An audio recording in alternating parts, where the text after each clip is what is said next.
Hello guys. कुछ दिनों पहले अपने पुराने सामान को खंगालते हुए हमने गैराज में खो चुके और पहले से ही एक्सपायर हो चुके पुर्तगाली सेना के राशन को पाया। तो आज हम सिर्फ पुर्तगाली सेना के जवानों के खाने का टेस्ट ही नहीं चखेंगे, बल्कि एक बहुत ही बेहतरीन डिवाइस भी बनाएंगे जो हमारी मदद करेगी।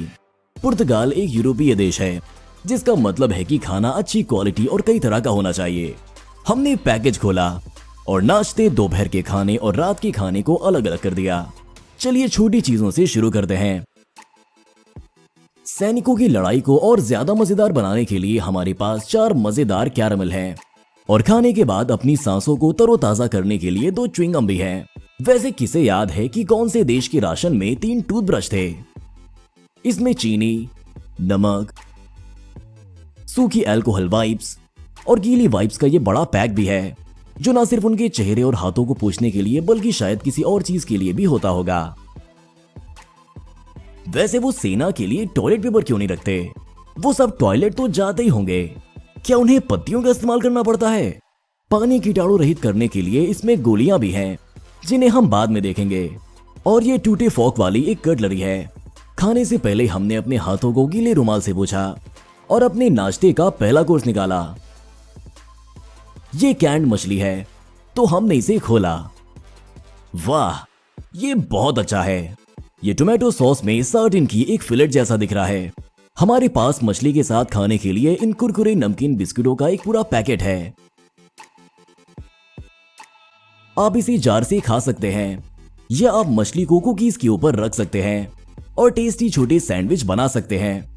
राशन में उसी तरह की मीठी कुकीज हैं और खासकर उनके लिए मीठे जैम का ऐसा पैकेज है जिसे हम उंगलियों से नहीं खोल पाए और चाकू का इस्तेमाल करना पड़ा। मीठे कुकीज और मीठे जैम ने एक बहुत ही टेस्टी और मीठा जोड़ बनाया। और अगर आप इस मीठे सेब के रस को रख लें तो मीठे दांत वाले सैनिकों को जन्नत मिल जाएगी। हमने कॉफी को एक मग में डाला, फिर चीनी, गर्म पानी और एक अच्छी खुशबूदार कॉफी तैयार है। हमारा नाश्ता तैयार है। वैसे नाश्ता काफी अच्छा है। कैंडी, कुकीज और जैम आपको कार्ब्स देंगे और मछली आपको प्रोटीन और फैट देगी। दिन के खाने के लिए हमें एक डिश को ऐसे ही नरम पैक में गर्म करना है। गर्म करने के लिए पुर्तगाली किसी वजह से इस तरह के 4 केमिकल हीटिंग बैग डालते हैं, शायद 2 खाने के लिए। और बाकी इन छर्रों वाले बैग में आप अपने पैरों को डालकर गर्म कर सकते हैं। इंस्ट्रक्शंस के मुताबिक आपको 60 मिलीलीटर पानी अंदर डालना है, जिसकी वजह से इसके दाने खाने के बैग को तुरंत गर्म करना शुरू कर देंगे। ये तुरंत बहुत भड़क उठने वाली गैस छोड़ना शुरू कर देता है और हमें डर था कि कहीं ये फट ना जाए। हालांकि कुछ नहीं हुआ और इस बीच हमने कैंट खाने को खोला। यहां हमारे पास वनस्पति तेल में डूबी टूना है। ओह, हमें टूना बहुत पसंद है और कुकीज के साथ ये एकदम सही है। दोपहर के खाने के लिए जैम भी है, लेकिन हमने अभी तक नाश्ते से सब कुछ नहीं खाया था, इसीलिए हमने इसे लगा लिया। और फिर हमारे पास एक अनोखी चीज है। ये नींबू के फ्लेवर वाली एनर्जी जेल और एक नरम ट्यूब है। आपको बस टिप को फाड़ना है, इसे अपने मुंह में रखना है और इसे निचोड़ना है। इस टेस्टी और मजेदार चीज का मजा लेना है। ये शहद की तरह दिख रहा है, लेकिन इसका टेस्ट बिल्कुल अलग होता है और वो भी काफी अच्छा लगता है। असली खाना काफी वक्त से गर्म हो रहा है और चलिए इस मजेदार खाने को बैग से निकालते हैं। ये मटर, टमाटर और मांस के टुकड़ों के साथ किसी तरह का अनाज जैसा दिख रहा है, लेकिन इतना ही नहीं, पुर्तगालियों ने किशमिश के साथ मिले बहुत तरह के नट्स के इस जार को भी रखा है। तो ये रहा हमारा दोपहर का खाना। सब कुछ प्लेट में फिट करना मुश्किल है। ये तो पक्का है कि भूखे सैनिकों का पेट पूरी तरह से भर जाता होगा। और जब तक हम दोपहर का खाना बचा रहे हैं, तो अब देखते हैं कि पानी में कीटाणुनाशक गोलियां काम करती हैं या नहीं। इसके लिए सुबह हमने एक झील से ताजे पानी का एक जार भरा और इसमें जरूर कुछ न कुछ होगा। हमने एक नमूना लिया और माइक्रोस्कोप के नीचे रखा और हमने देखा कि अंदर बहुत सारे जिंदा प्राणी हैं। चारों ओर छोटे छोटे जहाज तैर रहे हैं। इस बड़े सिलियोफोरा को और यहां तक कि इस बड़े राक्षस को भी देखिए। इस पानी को पीना बेशक एक बुरा आइडिया है। अब हमने जार में एक गोली का छोटा सा टुकड़ा मिलाया, क्योंकि पूरी गोली और ज्यादा पानी के लिए बनाई गई है।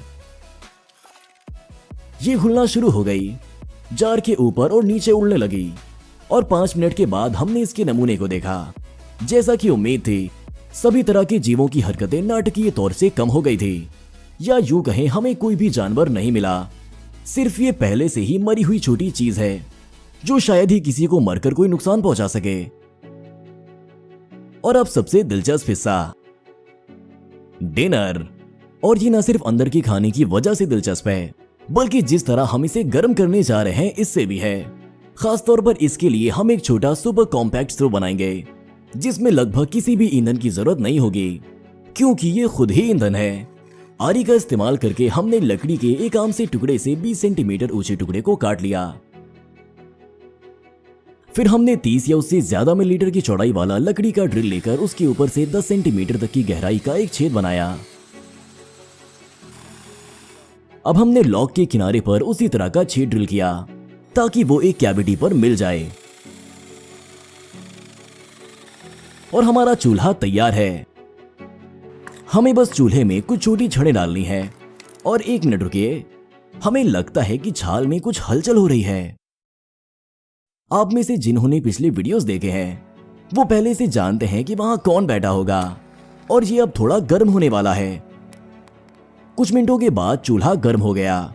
इसमें एक जगह होती है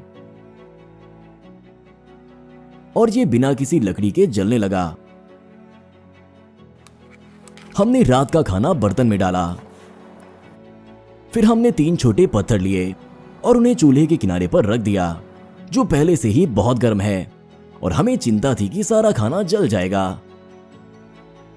हमने पैन को ऊपर रखा और असल खाने को गर्म किया। इस चूल्हे के फायदे ये हैं कि ये बहुत छोटा है। अच्छा है, ये धुआं पैदा नहीं करता और बहुत लंबे वक्त तक जलता है। इसे बाहर निकालने के लिए आपको सिर्फ ऊपर के 2 छेद को ढकना होता है। रात के खाने में एनर्जी ड्रिंक बनाने के लिए पाउडर का बैग शामिल है। अगर किसी सैनिक का रात के वक्त खास ऑपरेशन हो और उसे ज्यादा एनर्जी की जरूरत हो, तो ये उसके लिए है। नाश्ते और दोपहर के खाने से अभी भी बहुत सारे कैंड खाने और कुकीज बचे हैं, और डार्क जर्मन चॉकलेट के साथ हमारा ये एक शाही डिनर तैयार है। इस बीच हमारा चूल्हा दूसरे घंटे भी जल ही रहा है। अगर आप दिलचस्पी लें तो हम किसी वीडियो में इसी तरह का एक स्टोव बनाएंगे, वो भी एक बड़े गोल लॉग से, और देखेंगे कि वो कैसे और कब तक जलता है।